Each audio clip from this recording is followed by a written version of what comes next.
Settle down, class, settle down. We're going to start off with some interactivity, okay? Put your hands up if you like giving advice. Okay. Put your hands up if you've ever been given bad advice. Good. So the Khmer word for advice, dombomien, implies something positive. And people across the world think the same thing, but you and I, we know better, don't we? Perhaps, like me, in my more innocent years, you spent your life asking for and listening to advice and seen the damage bad advice can do. Or experienced the powerlessness that grips you when you keep letting someone tell you what to do. Or the despair you feel when you realize you've ended up where you never wanted to be. You're here because you want to know how to use the power of bad advice to destroy those who ask for it. Well, you come to the right place. So I have distilled years of experience of giving and receiving bad advice into 7 simple lessons, which will take you from an everyday giver of bad advice into an expert agent of destruction. And I can see that some of you aren't looking very confident. Perhaps you have a kind heart. But don't worry, it's very easy to give bad advice, even if you have good intentions. Parents are the worst advice givers, and they think that they want good things for their kids. Yeah, mong.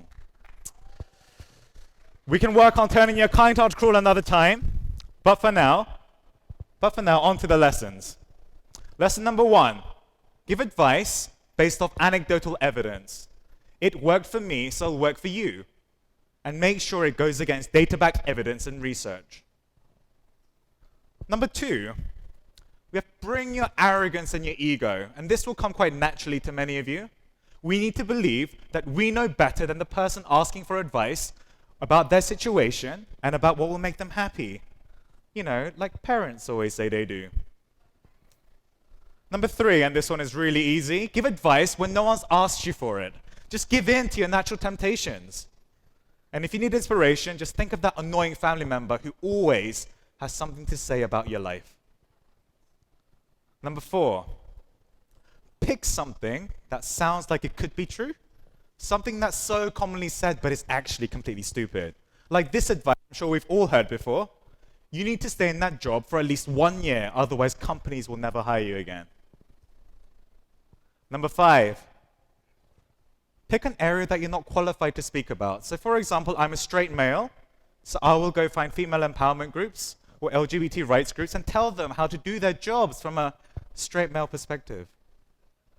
6, use words like need to, must, or should, and then combine it with a threat. So think of your cousin who got married at 22 and tells you, you need to get married before you're 25, otherwise you'll never get married and you'll end up alone. And finally 7, we need to let our past failures and pain and channel it to give bad advice. So for example, Chris is from the UK. He studied English and after graduating couldn't find a job for 5 years.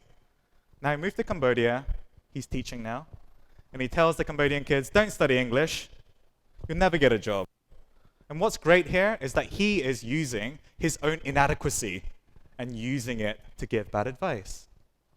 So, that's 7 lessons of the day. You're probably doing at least 3 or 4 of this every time you give advice, even without thinking about it. So why not go for A+ and make your parents proud? So, the Ignite organizers have said that I need to add something for the nice people in the audience. So if you insist on doing some good in the world, I'll just leave you with 3 things. 1, only seek specific advice from those who can understand you and are living the life you want. If you're a female introvert struggling in the workplace, don't take advice from a male extrovert. If you want to know how to dress well, come speak to me. Number 2, don't take advice from people who are really arrogant or have big egos.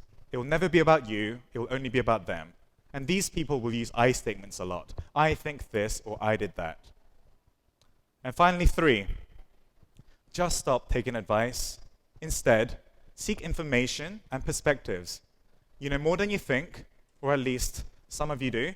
So find people who can draw your answers from inside of you rather than those who seek to give you their own answers. And these kind of people will listen more than they talk, and they'll ask you questions rather than giving you answers.